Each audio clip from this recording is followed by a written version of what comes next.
Welcome to everyone. পরের রিপোর্টে আমরা চলে আসছি রিলায়েন্স ক্যাপিটাল গেইন রিপোর্টে।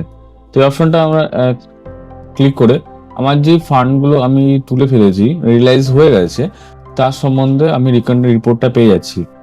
তো এগেন আমি ফ্যামিলি সিলেক্ট করলাম, সিলেক্ট করার পর ফ্যামিলি মেম্বার সিলেক্ট করলাম, ফিনান্সিয়াল চুজ করে নিচ্ছি 24-25, সামারি বা ডিটেল যেটা আমার স্যুট করছে।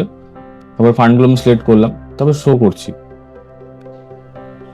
তো এই যে ফান্ডগুলো আমার অলরেডি এখানে বুক হয়ে গেছে, শর্ট টার্ম লং টার্ম কত আমার গেইন লস হচ্ছে আমি এখানে চেক করতে পারছি। এই রিপোর্টটা খুবই ইউজফুল রিপোর্ট আমার ট্যাক্স ক্যালকুলেশন করার জন্য। সেখানে আমি শর্ট টার্ম লং টার্ম আমি কত ট্যাক্স লাইবেল হয়েছি আমি এখান থেকে পুরো রিপোর্টটা কিন্তু পেয়ে যাব। এখানে রিপোর্ট ডাউনলোড করা যাবে, ডাউনলোড করে আপনারা চেক করে দেখতে পারেন আপনাদের ট্যাক্স লাইবিলিটি কত কি হচ্ছে। আপনার যে ফান্ডগুলো অলরেডি রিডেমশন হয়ে গেছে সেইগুলোতে আপনার কত আপনার ট্যাক্স দিতে হবে, সেখান থেকে আপনার পুরো ট্যাক্সের প্ল্যানিং করতে পারেন। ঠিক আছে, এই রিপোর্টটা খুবই useful report income tax file calculation করার জন্য আমার কত কি ট্যাক্স হচ্ছে। তো এটা আপনারা ইউজ করতে পারেন আপনার বিভিন্ন ডিফারেন্ট ফিনান্সিয়াল ইয়ারের মধ্যে। আপনার পার্টিকুলার ডেটও চুজ করতে পারেন, এই পার্টিকুলার ডেটের মধ্যে আপনার কতটা ক্যাপিটাল গেইন হয়েছিল।